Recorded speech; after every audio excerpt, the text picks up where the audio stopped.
Introduce you to two folks that you'll be talking with today. One is our president, Dr. Ronald Champagne, and the other is Elmira College's first baseball coach, Corey Paluga. As president of Elmira College for the past 10 months, I have developed a tremendous respect for our athletic program. We're very proud of our women's hockey and NCAA Division III champions nationally. And as I was telling Corey earlier, the first time that Division III women's hockey created a national competition, we won it. And so the expectations is that as Corey comes on and starts baseball, we'd like to see some real results here. And it would be in the fine tradition of Elmira College. But let me just say that we're very proud of all of our athletic programs at Elmira College, and especially the work that Vice President Thompson here has done over so many years. And you can see for yourself the quality of our facilities, and we're growing. This year we decided to start two programs, and one in baseball and one in women's cross country. And we are continuing to build sports at Elmira College. We want to build a very strong program and have our young students participate in these.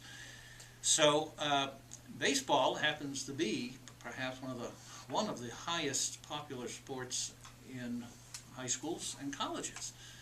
And so it was kind of a foregone conclusion that Elmira College should start a baseball program. And that's what we decided to do, the Board of Trustees decided to do, and now it's going to be a very proud addition to our roster of sports. So the next thing, of course, is as you start out, is who's going to be the very first coach of this enterprise. And we searched very high and very widely, and we happened to turn to one of our colleague teams in the conference. Obviously, we know a lot about the teams we compete with, and Pat and her staff found Corey, and I can't be more pleased in this. We just had a conversation about our first commitment, of course, is our students. As students, they're here first and foremost to be students and to graduate and go on, and so Corey and I have a great meeting of minds on this, and he is committed to that proposition. And while they're students and being successful students, we're going to also be very successful athletes. And in my 40 years in higher education, I have found that engaged athletes are people who are committed, bring a high degree of dedication, know how to manage their time because there's so many demands on their time. And as a result, are more often than not very successful students. And so we see those going hand in hand. And Corey is of the same mind. And so we're expecting a baseball program and any of our sports programs to be very successful components of our education of the entire student. So we welcome him. As I say, maybe we won't win a Division III national championship the first time out, but it wouldn't be a bad idea. And we have the tradition, and so we welcome Corey into our college community. We're very excited to start baseball, not only to bring it to our campus, but to bring it to the community. Baseball has deep roots in the Elmira community, and we feel it can be a win-win for all of us to extend baseball fan opportunities within Elmira and the upper part of this region. So we're very excited about an association that we're working on with Dunfield. Things have not been finalized, but are moving along very nicely. And so Dunfield, I believe, opened somewhere around 1902. And so Elmira College will be moving the program in there. Their field conditions are great, and we think we can recruit players to play at that facility. It's very exciting to be named the first head coach at Elmira College for the baseball program. It's an opportunity that I think any coach would dream of, to start a baseball program. the fact that Elmira, as a college, has a long history of athletics, as well as the town and city of Elmira, having many minor league teams that have come through the years, and some of the names that have come through Elmira College are big names when you think of Babe Ruth and managers like Earl Weaver and Cal Sr. I think those names stick out to any sports enthusiast. So that opportunity is very exciting. When it comes to recruiting, it is going to be a tall task to handle, but I think it's going to be an exciting task to promote Elmira as a city, but also promote the college and the opportunity for those student athletes to come in right away and make history from day one. I think with getting out and recruiting the local talent and the regional talent, but also getting out and bringing in talent from other states in the New England, Mid-Atlantic, and Mid-East area of the United States.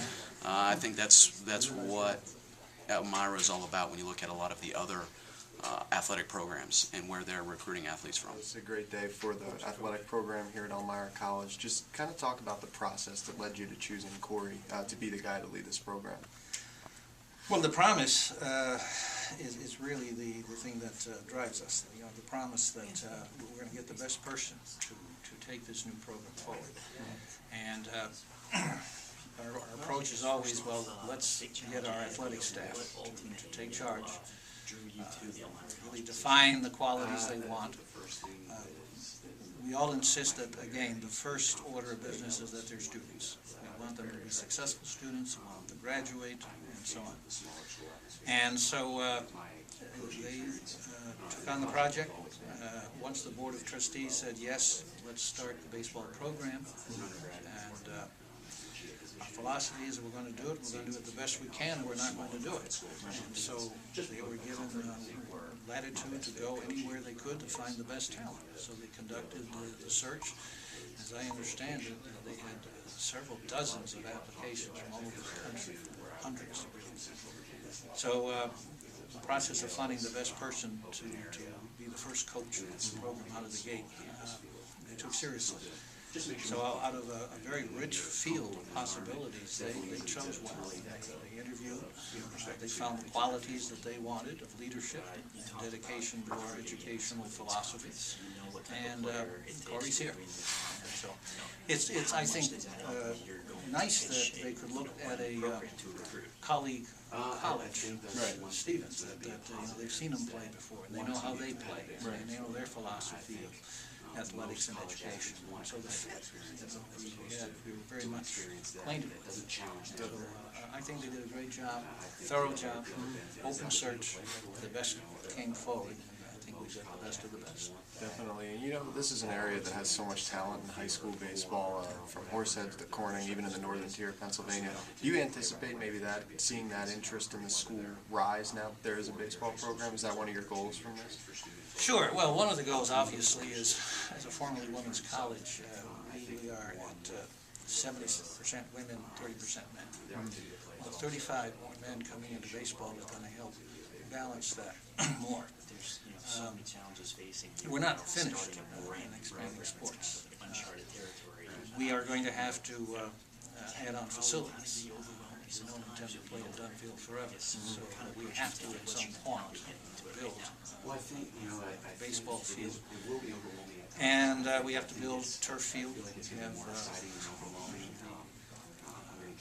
soccer, lacrosse, field hockey, men's and women's. So one of our near-term goals is to build a turf field. And with that, whatever else we think we want to see, perhaps expand. So we're not finished expanding in sports, as well as trying to provide more facilities. And so those are all in our future plans. I'm a player's coach.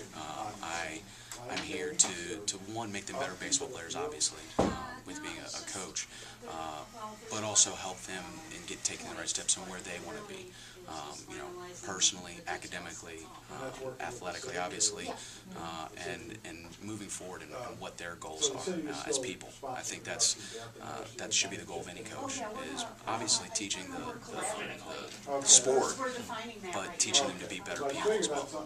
Now, as far as the big opportunity to play at Dunfield, historic Dunfield, how familiar are you with it? Have you been over there? What's your expectation there? I'm fairly familiar only with doing my research on the field, knowing the history that goes with Dunfield.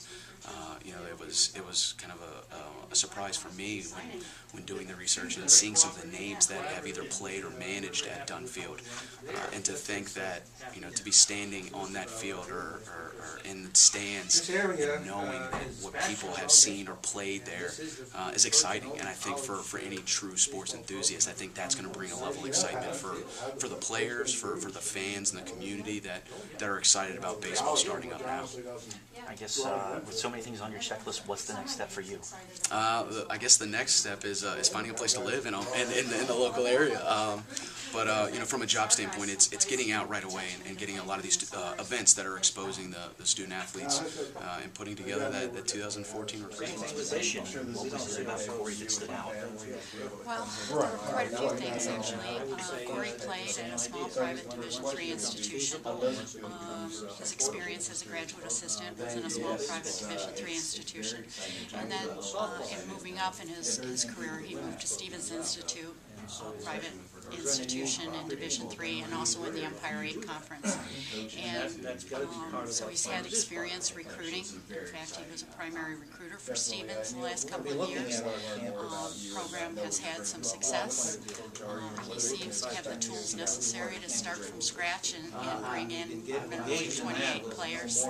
So it's very exciting. I'm not sure how much you're aware of the surrounding schools right now, which is understandable. Right. This is the first job here, but there are some talented baseball players here. We've seen a lot of kids that have gone to Corning Community College maybe or somewhere else to try and further their baseball career because this option wasn't there. Right. Now this option arises. Do you anticipate maybe going into the local area to find a lot of your players, or are you going to try and look all over the place initially? I think I'm gonna. I do want to tap into the local talent. I think that's important to not ignore or lose those talented players to other schools, like you said, that we're searching for other opportunities for Elmira baseball. But also getting into other states. I think that's important. You look at a lot of the other successful programs at Elmira, and a lot of them, you look down the roster, are not just New York residents, but from other states, whether it's the New England area, the Mid-Atlantic, and even going as far as the West Coast. I think it is finding the right fit of what the student athletes are looking for from their college experience and baseball experience, and is Elmira the right fit? Hopefully it is.